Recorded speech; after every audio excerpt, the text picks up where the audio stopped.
Boa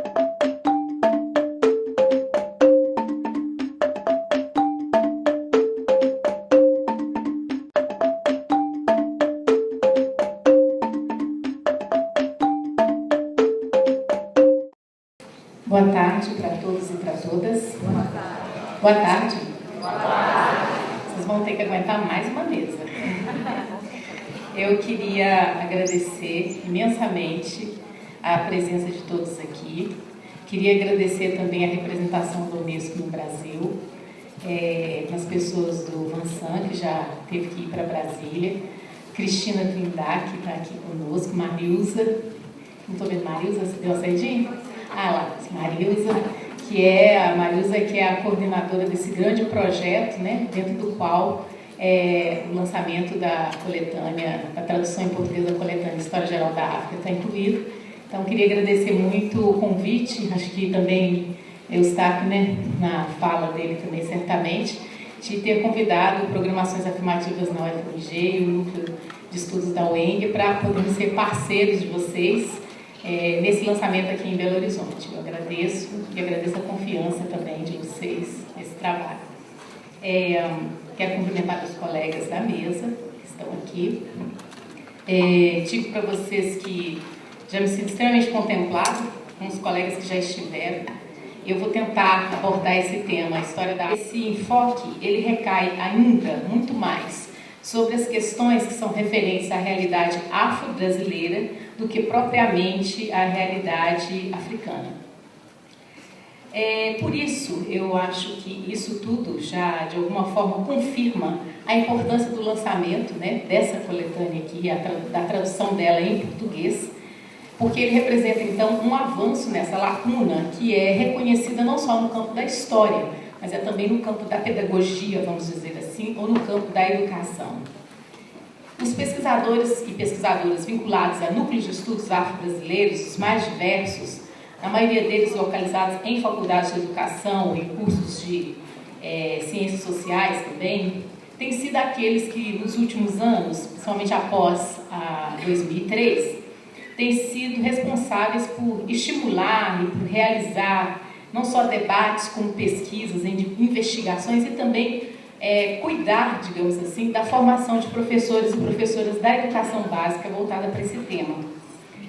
E no que se refere à produção especificamente sobre África, eu venho observando nessa minha trajetória que a produção teórica, ela se dá muito mais nos campos de estudos da história, da antropologia, relações internacionais, também do direito internacional, mas nós temos uma lacuna especificamente no que diz respeito à produção teórica educacional sobre a África e um diálogo dessa produção teórica educacional com as outras áreas do conhecimento que já produzem algo sobre o tema. No entanto, esse tipo de mapeamento que eu faço de forma assim muito ainda da percepção da minha trajetória, da pesquisa e nas discussões, ela carece de pesquisa empírica. Nós precisamos de pesquisas empíricas que nos mostrem, então, quais são os temas, quais são as áreas, quais são os periódicos que têm pesquisado, que têm divulgado pesquisa ou produção, relatos de experiências que focam história da África e também culturas afro-brasileiras nas ciências sociais e humanas e nas outras áreas. Acho que para saber um pouco perspectivas, nós precisamos de mapear o campo e saber o que tem sido produzido para esse campo, quais são as lacunas, quais áreas produzem mais, o que se produz mais, quais são os temas. Eu acho que esse é um caminho aberto por perspectivas aí de trabalho. Eu gostaria então de fazer algumas reflexões aqui sobre as quais, na minha opinião, as perspectivas educacionais que se deixam vislumbrar nesse contexto de implementação da obrigatoriedade do ensino de história da África e das culturas afro-brasileiras nas escolas públicas e privadas se realiza.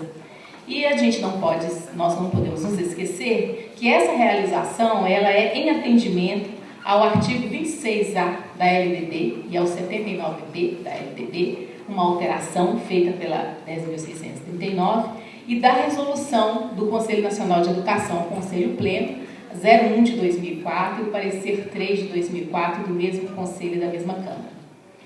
E, nesse sentido, eu também quero me reportar a algumas questões da pesquisa que foi realizada encomendada pelo MEC-SECAD, Práticas Pedagógicas de Trabalho com Relações Étnico-Raciais na Escola, na perspectiva da Lei 10.639, com o apoio da Unesco, que foi realizada em 2009, cujo livro, segundo o Antônio, ele está para sair no prelo. Eu também vou levar em consideração alguns elementos dessa pesquisa, embora não vá falar dela, porque nós não temos tempo hábil para fazer. Então, eu quero organizar a minha fala destacando 6 pontos. Primeiro ponto: por que estudar a história da África e das culturas afro-brasileiras? É a primeira pergunta. Já foi respondida em parte pelas mesas que me antecederam. Por que é tão importante para nós obter informações mais consistentes sobre a história africana a ponto de traduzirmos para o português os 8 volumes da coleção da Unesco? Eu diria, primeiro ponto, concordando já com alguns colegas que aqui estiveram, porque nós vivemos em um mundo que é marcado por uma concepção hegemônica de civilização, de humanidade, de conhecimento. Uma concepção que é construída historicamente em relações de poder. Então, quando nós estamos aqui, nós estamos imersos nas relações de poder. E isso significa mexer com privilégios e grupos que não querem o que fazemos, que não concordam com a perspectiva que temos aqui. Relações de poder que não somente excluem o outro, o diferente, mas invisibilizam esse outro, esse dito diferente, e mais também não só os invisibiliza, mas os subalterniza.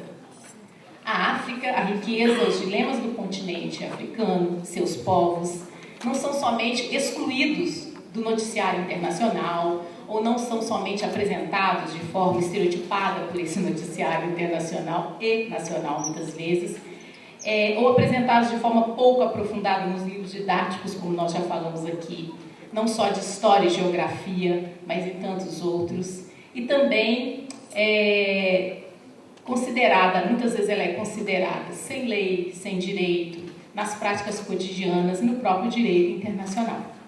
A África ela é sistematicamente invisibilizada, ou como nos diz Boaventura de Souza Santos, com quem eu tenho trabalhado muito ultimamente, ela é transformada ativamente em invisível.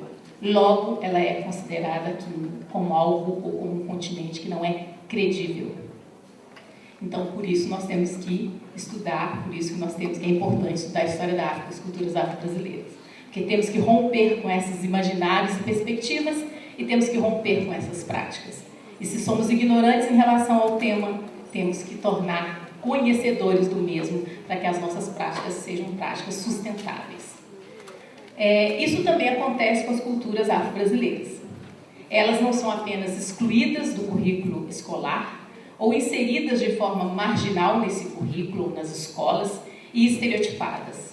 Atualmente, eu diria para vocês, pelo que eu tenho observado e visto, que nós não podemos dizer que as diferentes expressões culturais do povo negro no Brasil e na escola brasileira estão totalmente invisíveis, estão invisibilizados. Eu não diria isso.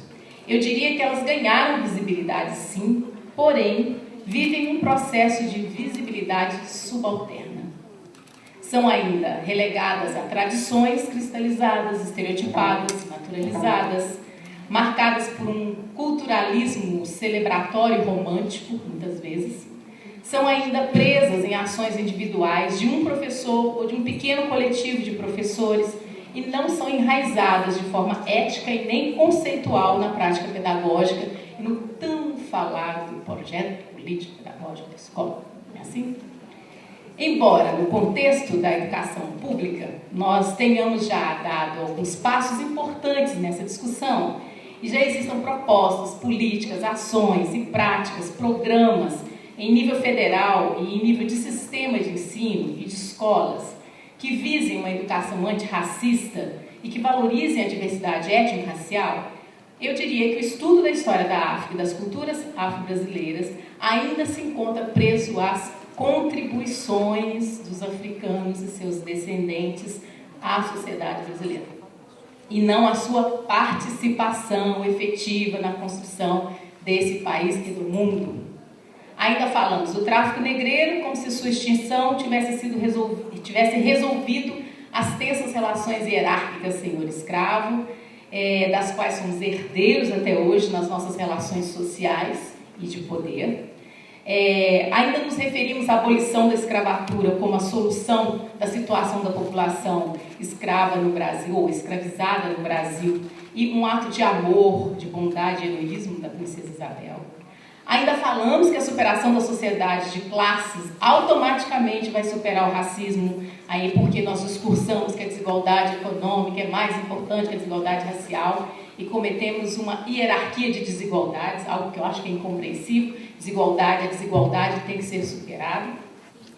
Ainda acreditamos que a literatura, e eu posso bem falar disso ultimamente, a literatura, enquanto obra de arte universal, ela não mantém relação com os estereótipos raciais no contexto social e histórico em que ela foi produzida, e que o autor e obra não necessitam de contextualização à luz da realidade racial e dos avanços da atualidade.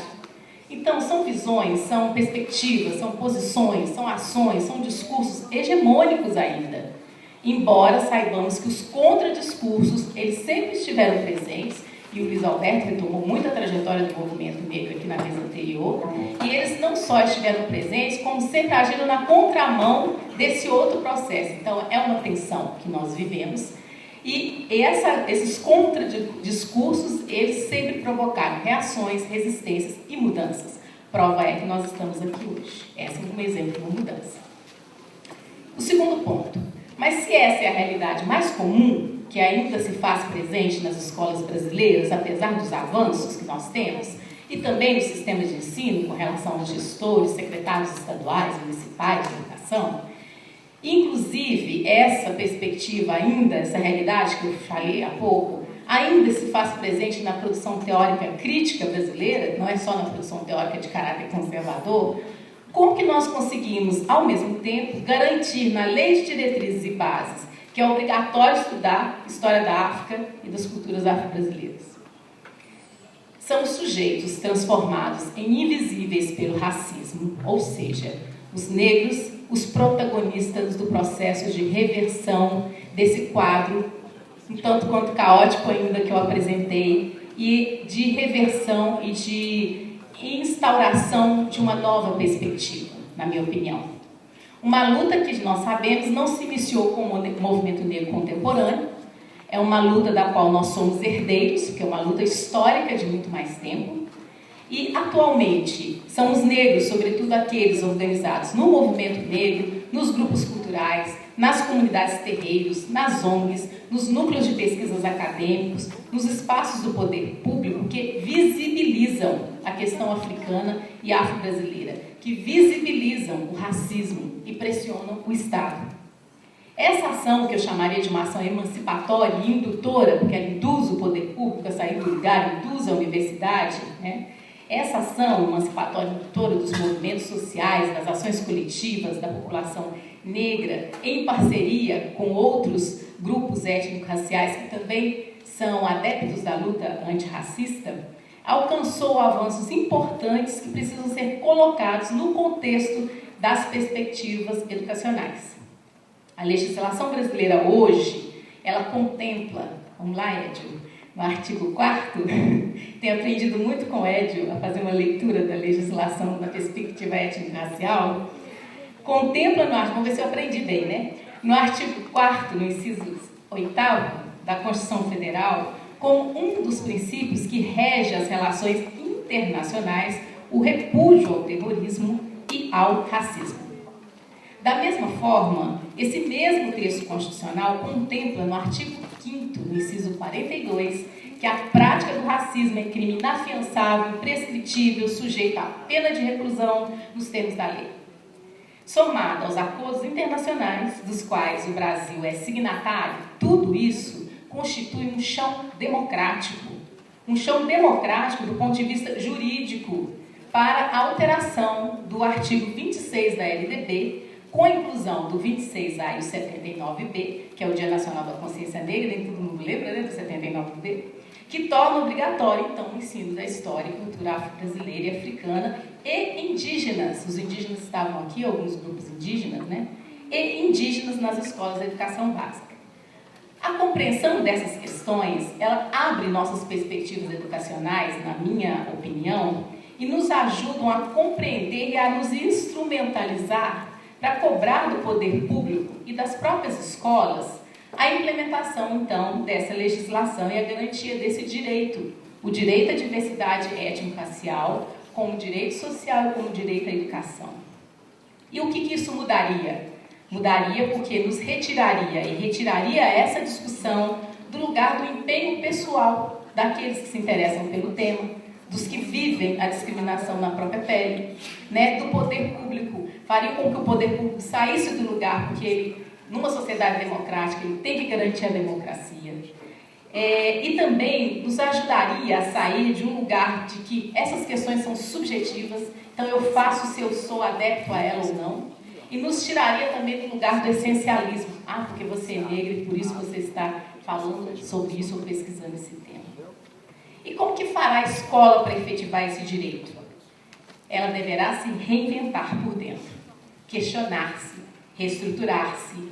E não é só para implementar essa obrigatoriedade. O que eu acho que nós temos ainda que avançar é no entendimento de que a inclusão da história da África e das culturas afro-brasileiras não é um movimento à parte da educação nacional e da escola. Ela faz parte do movimento da educação nacional e um movimento emancipatório dessa educação nacional, que a gente tanto fala que quer mudar essa escola e que queremos mudar esse sistema educacional para que ele seja cada vez mais inclusivo.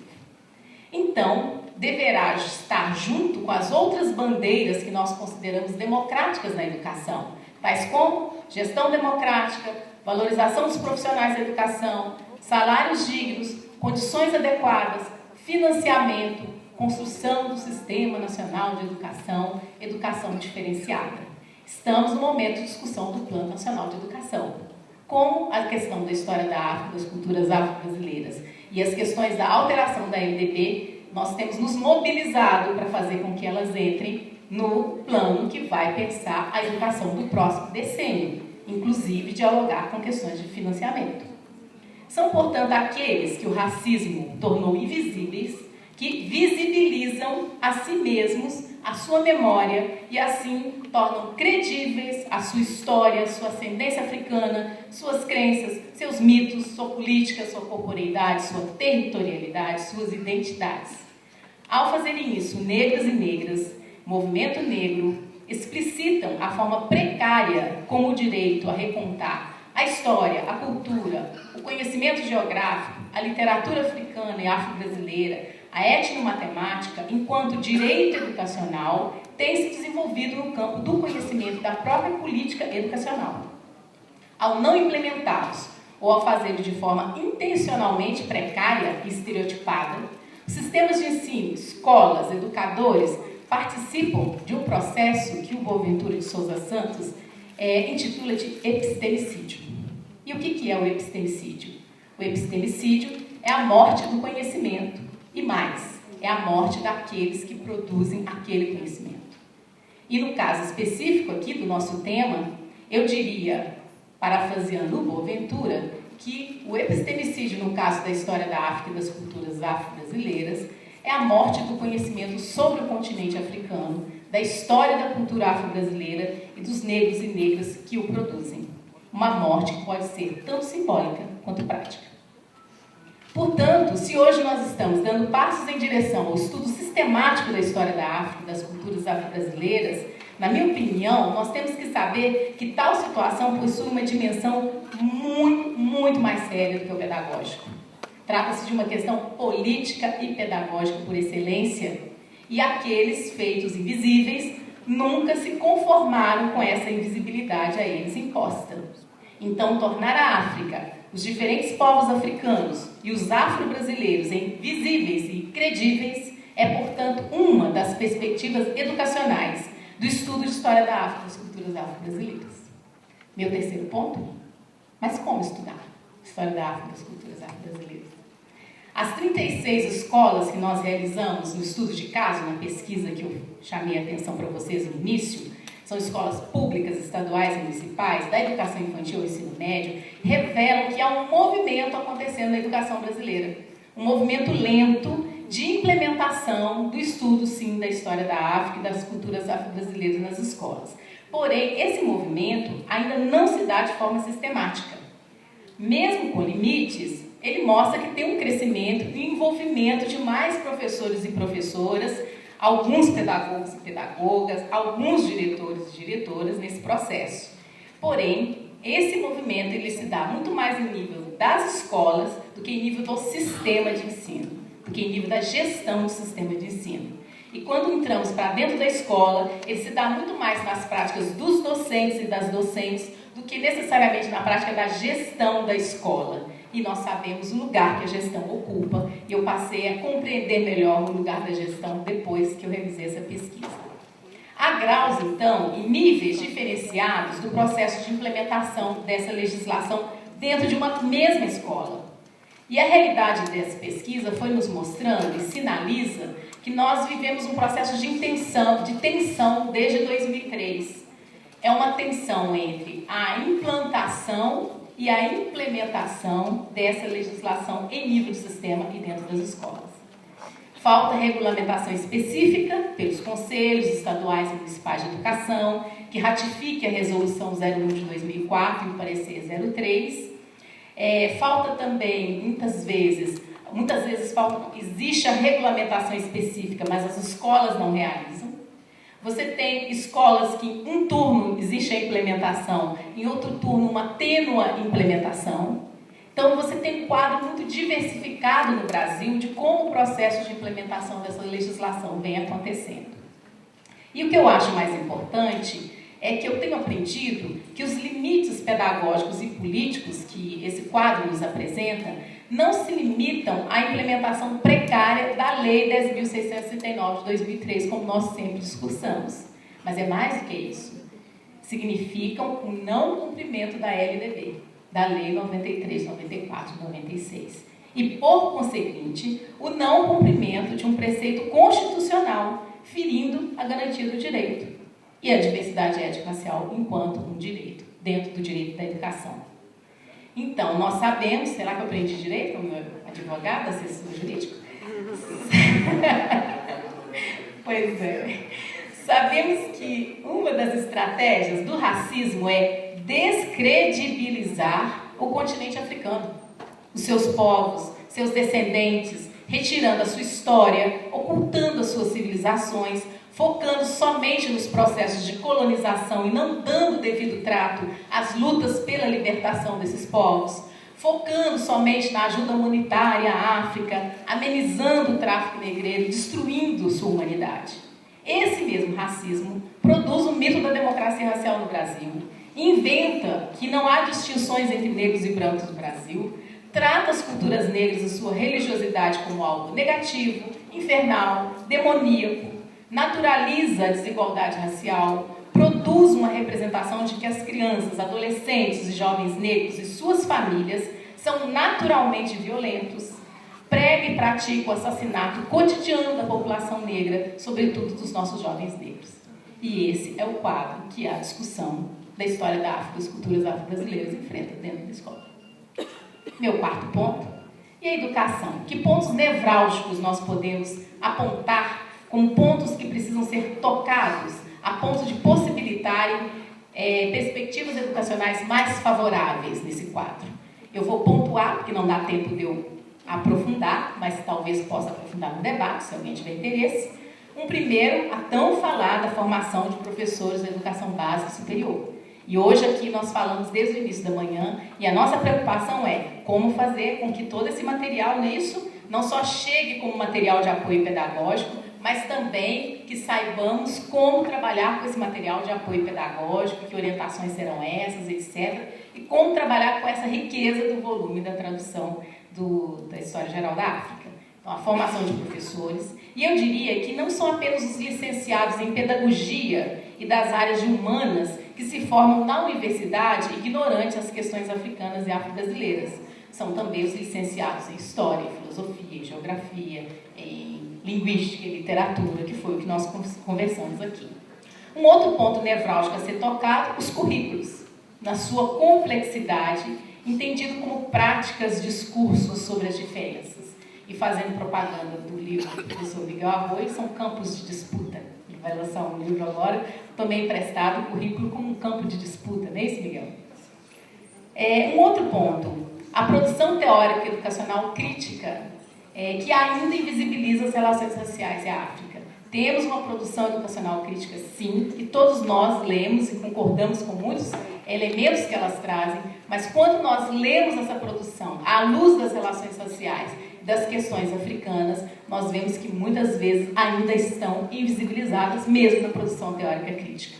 Um outro ponto nevrálgico, a própria gestão da escola e do sistema de ensino, que tem o dever de implementar uma legislação antirracista por meio de políticas não só dentro da escola e dentro da educação, mas um desafio das políticas intersetoriais, que é um outro elemento que a pesquisa nos apontou. Um outro ponto nevrálgico, o projeto político-pedagógico da escola, que eu não preciso nem me debruçar muito sobre ele. Um outro ponto nevrálgico, a questão do ensino religioso na escola pública, que deve ser, de fato, laica, livre de proselitismo.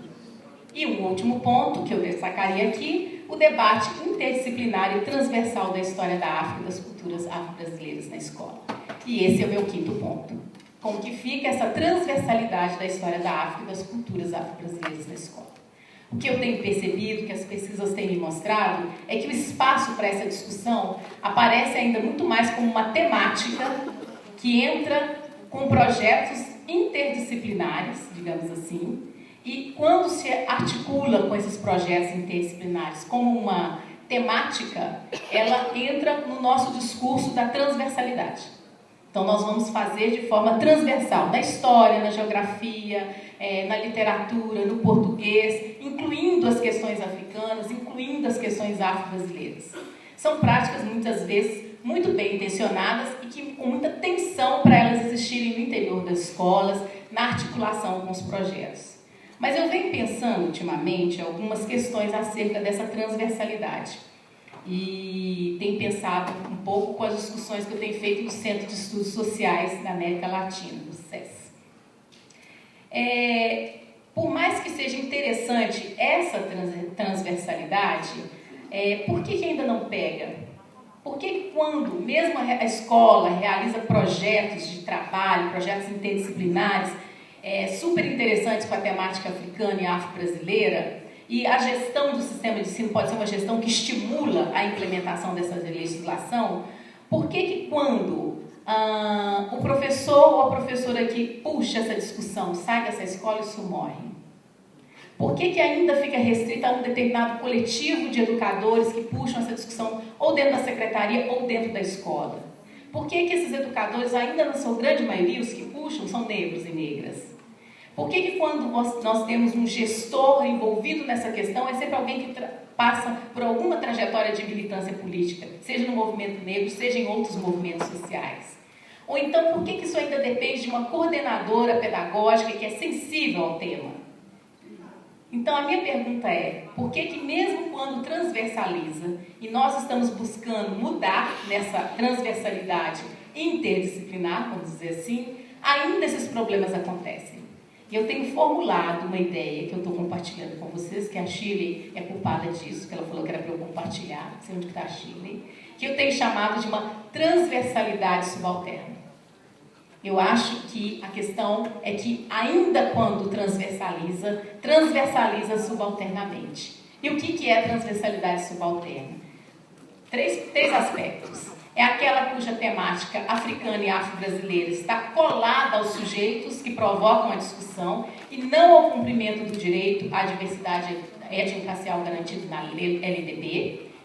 É aquela que é marcada pelo mito da democracia racial na escola. Então, vamos fazendo, mas o discurso do mito está ali presente o tempo inteiro. É aquela que é uma das formas de reprodução do racismo no sistema escolar, pois ainda reduz uma questão que é de direito e sua garantia aos cidadãos, que tem que ser garantido na esfera pública, a uma questão de respeito, de tolerância, de sensibilidade, ou seja, uma questão da esfera privada. Então, como sair disso? É o meu sexto e último ponto, para não cansar vocês, que é a transversalidade emancipatória. Então, já estou terminando, meu último. Uma perspectiva educacional que vise, ao mesmo tempo, o enraizamento da temática africana e afro-brasileira, ou seja, da garantia da legislação, na escola básica e na educação superior, ela tem que caminhar junto com o que eu estou chamando de uma transversalidade emancipatória. Então, não basta transversalizar, é preciso enraizar. O primeiro passo para uma transversalidade emancipatória é o enraizamento. Então, você enraiza, e enraiza como? Nós sabemos, projeto crítico pedagógico, as discussões, a formação, as práticas, a alteração do currículo, a alteração dos materiais didáticos, tem tantas outras formas de enraizar. E como transversalizar emancipatoriamente? A transversalidade emancipatória, para mim, e aí eu estou me baseando nas discussões que tem feito com Boaventura, ela tem que ser ao mesmo tempo anúncio e denúncia. Anúncio de que a compreensão da África e das culturas afro-brasileiras reeduca a sociedade, reeduca a escola, garante direitos, contribui para a superação do racismo e faz com que todos nós ficamos indivíduos, pessoas, sujeitos melhores, não só os negros. Anúncio também de que se hoje estamos aqui e conseguimos fazer essa reflexão indo além dos fóruns da militância negra, porém sem desprezar os fóruns da militância negra e reconhecendo seu protagonismo na forma como essa discussão vem se tornando consistente, nós estamos caminhando rumo a uma nova cultura política e pedagógica que poderá nos permitir pensar e querer essa emancipação social que nós falamos tanto, que tem que caminhar junto com a superação do racismo.